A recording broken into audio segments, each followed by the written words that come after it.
بسم الله الرحمن الرحيم. اللهم صل وسلم على حبيبنا وشفيعنا رسول الله صلى الله عليه وسلم.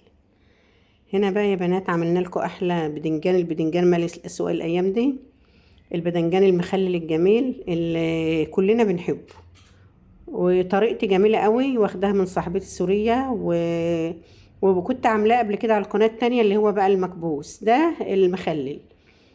كنت عامله اللي هو المكبوس. في بدنجان بيتعمل المكبوس بتحشى مكسرات مع فلفل احمر مع الحاجات دي برضو. هنا مسكناه نضفناه، ما بنشتلش البوزه عشان ما يشربش ميه. البوزه بتفضل مقفوله. ماشي يا بنات، البوزه بتفضل مقفوله. نحط عصره ليمون في الميه ونحطه يغلي من 4 دقايق ل5 دقايق من اول ما يغلي. حسب ما تلقوه بدأ يدبل كده بتقوموا طافين عليه على طول. ودايما بنقلب، بنجيب اللي فوق اللي تحت فوق واللي فوق تحت. هنا بقى معايا فلفل احمر جميل كده،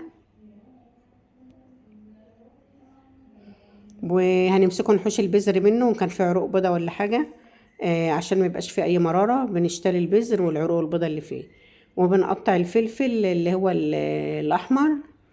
واللي عنده اي حاجة في المعدة او القولون بينتفخ عنده او اي حاجة في المعدة، انا ماشية على نظام الطيبات يا جماعة.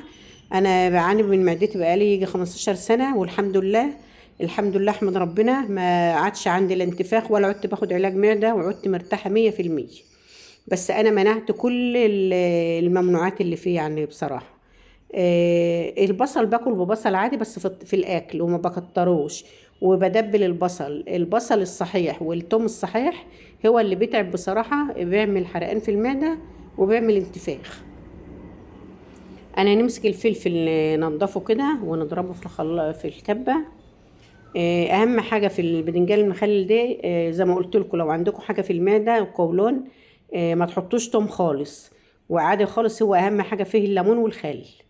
اهم حاجه الليمون والخل وشويه ملح، هما دول اهم حاجه. والفلفل يعني التوم انا حاطه توم قليل جدا، بس انا مش هاكل منه برضو عشان التوم محطوط ني. هنا بقى ضربنا الفلفل كله زي ما انتم شايفين كده يا بنات. هنحط بقى عصير ليمون، هنحط خل، وهنحط زيت زيتون.